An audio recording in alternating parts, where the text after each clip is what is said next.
Guys literally एक या दो दिन बचा है Godzilla x Kong the new empire में और यहाँ पे एक से बढ़कर एक टीजर आए जा रहे हैं। यार क्या करूँ यार, देखने का मन करता है लेकिन दिमाग बोलता है कि यार ये सीन भी हॉल में देखते तो ज़्यादा अच्छा होता। लेकिन फिलहाल दोस्तों आज हम लोग बात करने वाले हैं हॉलो अर्थ के कुछ इंपॉर्टेंट राज और यहाँ पे कैसे हॉलो अर्थ में चीज़ें अर्थ के कंपैरिजन में बदलती रहती है। और जो आप लोग ने एक आखिरी शॉट देखा था उसके बारे में भी हम लोग एक डिटेल जानेंगे जो बहुत से लोगों ने नोटिस की भी है और बहुत से लोगों ने नहीं की है। तो आज का वीडियो शुरू करते हैं। सबसे इम्पोर्टेंट बात दोस्तों ये है कि इस मूवी में दोस्तों यहाँ पे टैग टीम चैंपियनशिप हो रही है। यहाँ पे एक तरफ है स्कार किंग और उसका कंट्रोल टाइटन शिमो जो कि असल में स्कार किंग से ज़्यादा ताकतवर है, लेकिन यहाँ पे किसी ना किसी रीज़न की वजह से वो स्कार किंग के कंट्रोल में आ गया है। और यहाँ पे दोस्तों दूसरी टीम में है अपने कॉन्ग और उसके साथ गॉडजिला।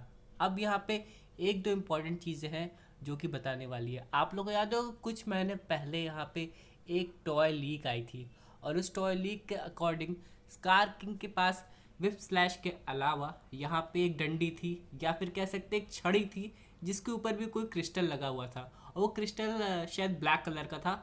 और यहाँ पे लोगों का दावा था उस क्रिस्टल की वजह से स्कार किंग शीमो को कंट्रोल कर पा रहा है। लेकिन वहीं हम लोग बाकी ट्रेलर्स में देखते हैं जो कि टेक्निकली क्लियर कर देता है कि यहाँ पे उस जो विप है जो कि एक तरीके का स्कार किंग का हंटर है उसके एंड वाले छोर पे जो क्रिस्टल लगा है वही रीज़न है शीमो के पावर्स को कंट्रोल करने का।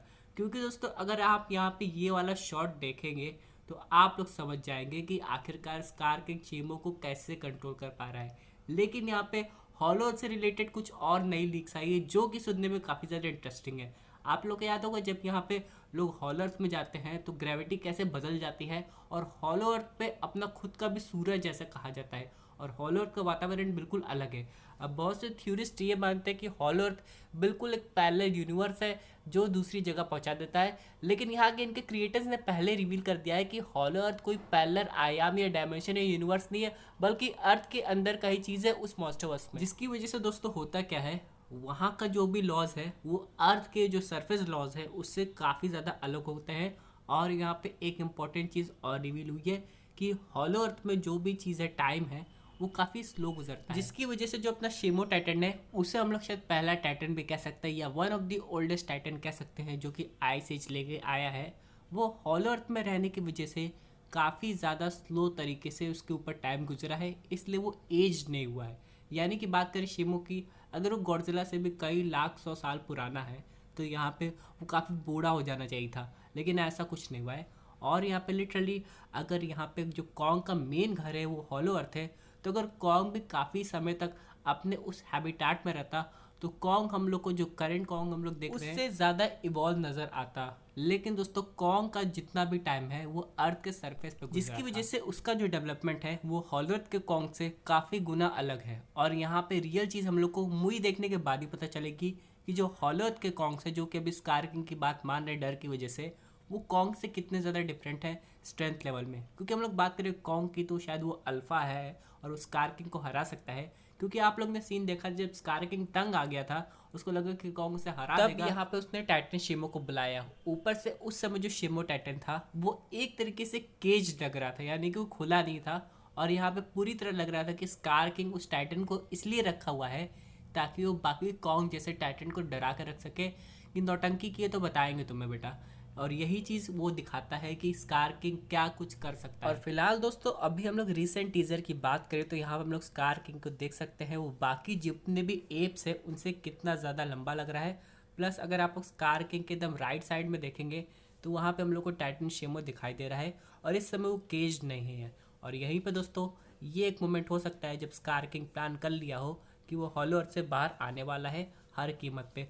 और यहाँ पे उसके जो भी प्लान्स हो चाहे वो शीमो के थ्रू आइसेज लाना चाहता है या पर्टिकुलर एरिया को ही जमाना चाहता है वो स्कार किंग जाने।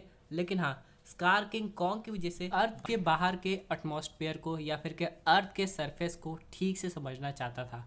क्योंकि अभी तो वो हॉलो अर्थ में काफ़ी शांति से रह रहा था उसका जो भी सिस्टम है वहाँ पे चल रहा था।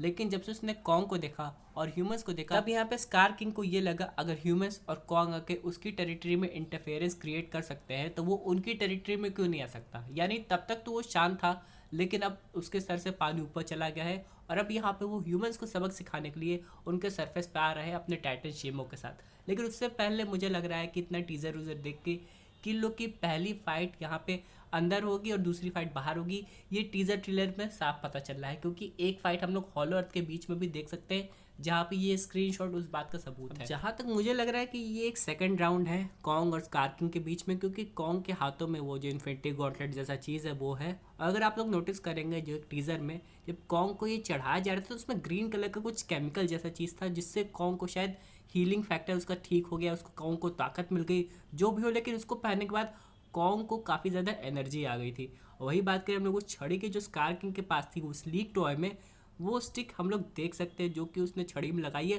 प्लस उस छड़ी में भी कोई क्रिस्टल हम लोग को दिखाई दे रहा है। बात करें शेमो के साइज़ की तो भैया ये गॉडजिला से तो काफ़ी ज़्यादा बड़ा लग रहा है। और यहाँ पे ये मैच देखने में काफ़ी ज़्यादा मज़ा आएगा, क्योंकि हम लोग ने और भी जितने भी टीजर ट्रेलर देखे हैं उसके बाद स्कार किंग और शेमो किसी तरह हॉलो अर्थ से बाहर आ गए थे।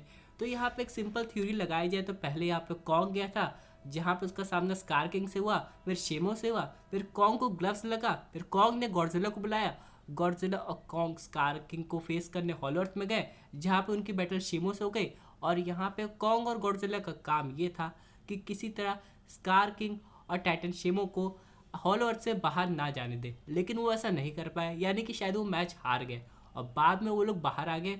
उसके बाद यहाँ पे जम के तोड़ाई हुई बाद में जाके एंड वाले सीन में, जो कि सरफेस लेवल पर हम लोग को दिखाया गया था, जहाँ पे गॉडजिला शेमो एक दूसरे से लड़ रहे थे और स्कार किंग कॉन्ग भी लड़ रहे थे। हालांकि एक ऐसा सीन था जहाँ पे कॉन्ग और गॉडजिला दोनों लोग मिलकर स्कार किंग की अच्छी खासी धुलाई कर रहे थे। लेकिन यहाँ पे अभी जो थ्योरी चल रही है उसके बारे में कोई भी श्योरिटी नहीं है, जहाँ पे ये कहा जा रहा है कि शेमो गॉडजिला की गर्लफ्रेंड होने वाली है। जो भी है ये सब थ्योरी यार अभी तक तो क्लियर नहीं है कि क्या इनका रिश्ता होने वाला है, वो तो बाद में पता चलेगा। लेकिन यार अभी तक जितना भी हम लोग को लग रहा है टाइटन शेमो फिलहाल उसके वश में है, यानी कि स्कार किंग के।